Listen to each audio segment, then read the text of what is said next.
the U.S. southern border, and the Venezuelan migration. This is a video reaction yet again, and today we discuss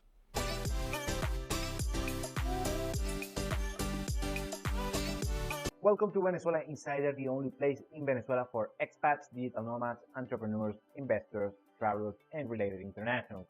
For more information, venezuelainsider.com. Today we are reacting yet again to Peter Zeihan, that he is a specialist on geopolitics, and he recently did a piece of content talking about the United States southern border and the issue with the migration that is creating some mayhem on U.S. society and politics. And also he talks about the migration of Venezuelans to the United States. And he gave a fairly decent analysis, but there are certain issues and topics that we don't meet eye to eye. Of course, I respect a lot Peter's work, and I'm gonna leave the link of his video on the description below in order to check it yourself. So today we are gonna talk about the migration, the irregular migration going through the southern border of the United States and the Venezuelan migration specifically. So let's start. First, he divides the migration from, on the southern border in three categories, three groups: the Mexican migration, the Central American migration, and the Venezuelan migration. And he gave an analysis for each one of these cohorts. I will add a fourth group of migrants that come from Middle East and Africa, so undeveloped countries on other continents. Of course, you have people from Sudan and, of course, Sub-Saharan Africa, some Middle Easterns that, of course, there is war and a war zone conflict on those places. And, of course, other places in Asia, like Pakistan, places like that. The Mexican migration, actually, and regarding his analysis about the Mexican migration, I agree 100% with Peter. He nails exactly what is going on regarding the migration of Mexicans to the United States. Because most Americans have on their mindset that Mexico is a very poor country, and you have these particular cliches and stereotypes that Mexicans actually, they are the gardeners, the blue-collar labor, let's put it like that. And actually, of course, that happens. There are a bunch of Mexican migrants and Mexican descendants in the United States. Of course, it's the neighboring country. However, Mexico doesn't work exactly as most people think. The things have changed. And actually, regarding economics, everything has improved a lot on the past 3 decades regarding Mexican economy. According to Peter, since NAFTA, since, the North American Free Trade Agreement, that increased a lot the economic output of Mexico. And I agree with that. I will say there are another factors regarding why the Mexican migration slowed down to the United States, but NAFTA, I will say, is number one. So I will agree with Peter on that regard. And also he talks about that in Mexico, how Mexico works. Basically, you have the northern part of Mexico that is pretty decent economically, of course, with issues regarding safety levels. You have the drug cartels and that kind of thing, of course.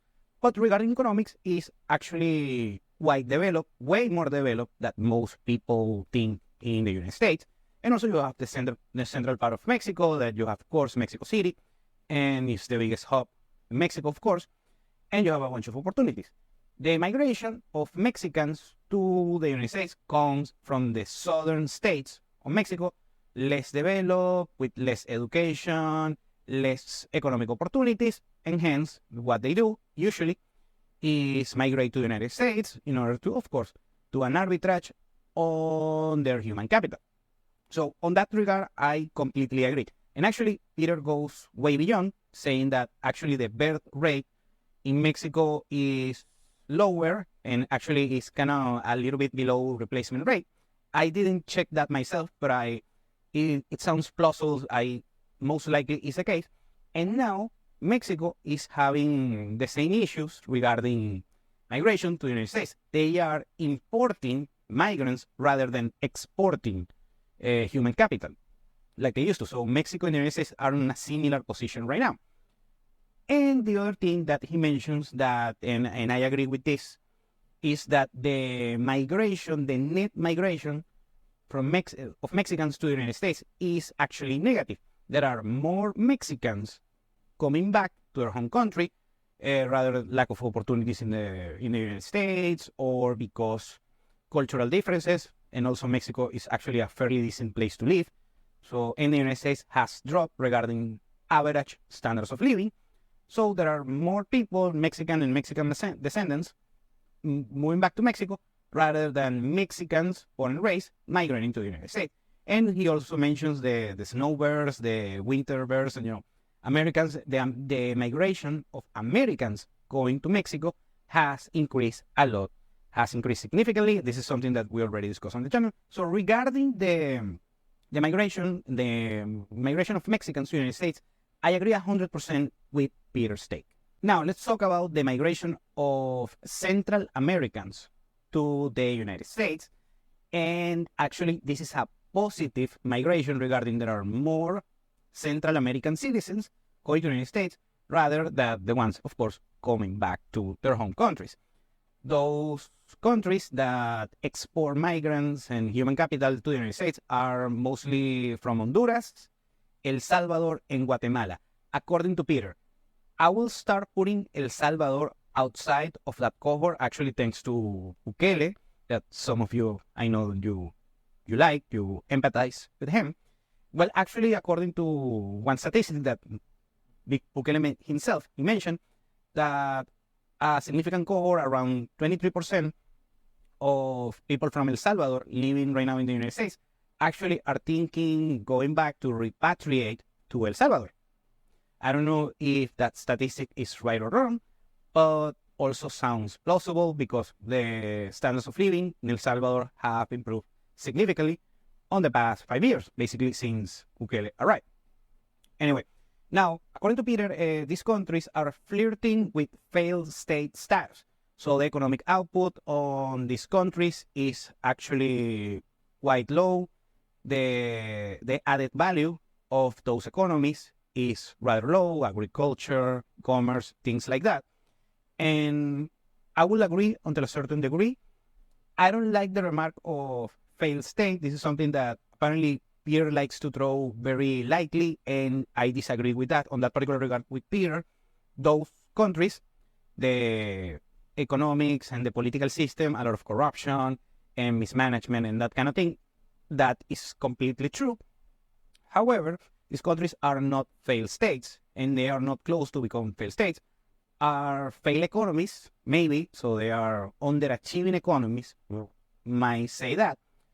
But then, of course, the best way in order to enhance and increase their standards of living is, of course, migrating, sending their human capital to the United States. So on that regard, it's still positive. So I agree with most Peter takes regarding the migration of Central Americans.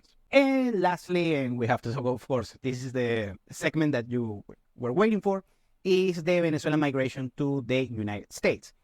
And in this particular case, I'm going to say that I disagree with Peter's takes yet again. Apparently, he needs more information about Venezuela. His analysis about Venezuela are lackluster, I have to say. I mean, I'm sorry to Peter, but actually because I think he's a very smart man. However, what I'm seeing right now regarding Peter Zeihan, when he talks about Venezuela, he has good information, but it's incomplete. And he likes to fill those gaps with inaccurate analysis. And I'm sorry, I like Peter actually, but this is my take regarding his opinion about Venezuela. First, he mentions famine. And yet again, something I'm noticing about Peter, that he likes to throw random statements and words very lightly, something very serious. Venezuela is not a failed state, and we didn't have famine. We had scarcity that affected most people, especially the let's say the poorer ones. It is what it is. The issue what I'm seeing right now is that the picture that Peter has about Venezuela is the 2017, the draconian situation. We explain this a lot here on my platform, but still lagging information, and he needs to update it. Okay, very good. Basically, also he mentions that Venezuela used to be a food exporter, and right now imports, 80% of the food, the country. And that is not the case. Venezuela has never been a significant food exporter. Back on the good old days, yes, Venezuela indeed exported a few random food staples. However, Venezuela has never been a significant food exporter. And right now, the imports of food on the country, they are not 80%, are around 60% and trending down. And actually, Venezuela, right now, today, 2024, has increased the exports of food. Actually, for instance, right now, Venezuela is flirting to become a top 10 country regarding shrimp exports, by the way. And also, they export a lot. Here in the country, we export a lot cocoa beans and coffee and things like that. So Venezuela is not a major player regarding food exports, has never been, but the food imports are not as high as Peter is thinking. The biggest mistake that Peter is doing regarding the Venezuelan migration is regarding the education of the migration. He mentions that before the Chavismo started on 1999, he mentions people that are 45 years old and above, they got access to good education. And that in Venezuela had one of the best education systems in Latin America, and I will say still has a very decent education system. And he mentioned that everything got destroyed right after Hugo Chavez. So the people 45 years old and below don't have education, or they don't have real good education, and that is not the case. Actually, for instance, I'm 37 years old, and I have a bachelor's degree in engineering.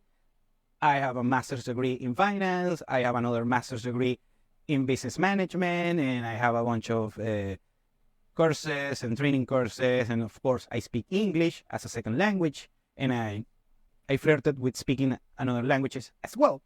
Anyways, so Peter basically has this very draconian black and white situation about Venezuela, and that's not the case. We have people here that have like 25, 27 years old, very well educated. Some of them even have PhDs. And actually, Venezuela just last year, I believe, Venezuela won a World Cup on robotics in Singapore, and the winning team, they are from Venezuela and still living on the country. Yet again, Peter's analysis goes back to 2017, and the migration was very bad, was pretty bad back then. And in another video, Peter mentions that the migration of the Venezuelan population is around 1/3 of the population, and that's inaccurate. It's actually around 20%. That's still a lot, don't get me wrong. And in 2017, most people actually migrated, and Peter mentions this, and he is accurate on that regard. Most people migrated, the poorer ones migrated to Colombia, Peru, Chile. In Colombia, they have like 2.5 million Venezuelans. In Peru, it's like 1.5 million, but that number in Peru is reduced, and I'm going to explain why a little bit later. And of course, it was mayhem. 2017 was mayhem, and we all agree on that. Now, the economic situation in Venezuela is far from being great right now in 2024, but it's way better than compared to 2017. And also, we had a lot of repatriations in the country in the past few years. Let's say 1 million people. That's my conservative estimate, actually. However, here's the funny thing, how the Venezuelan migration works.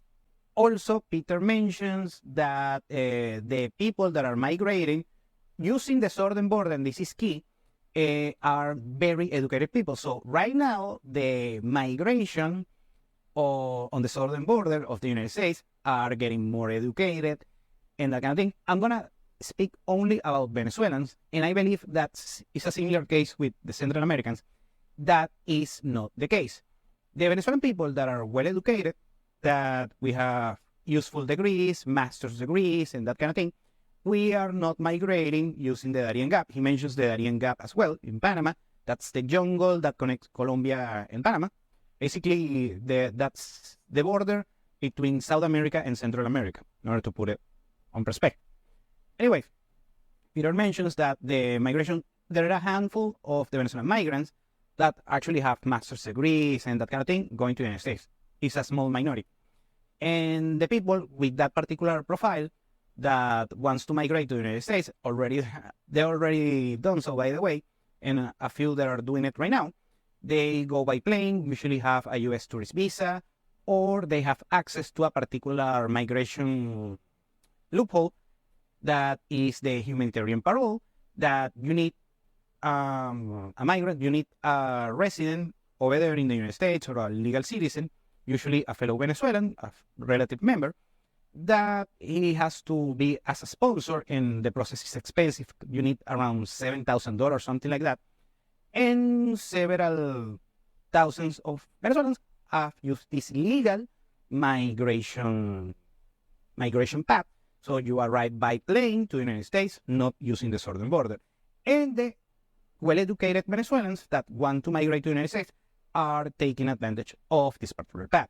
Meanwhile, the migrants, the Venezuelan migrants on the southern border, are, let's say, less refined, less well-educated, usually are people that they don't complete a college degree, they have a blue-collar trade, maybe welding or mechanics, or maybe cleaning services, things like that.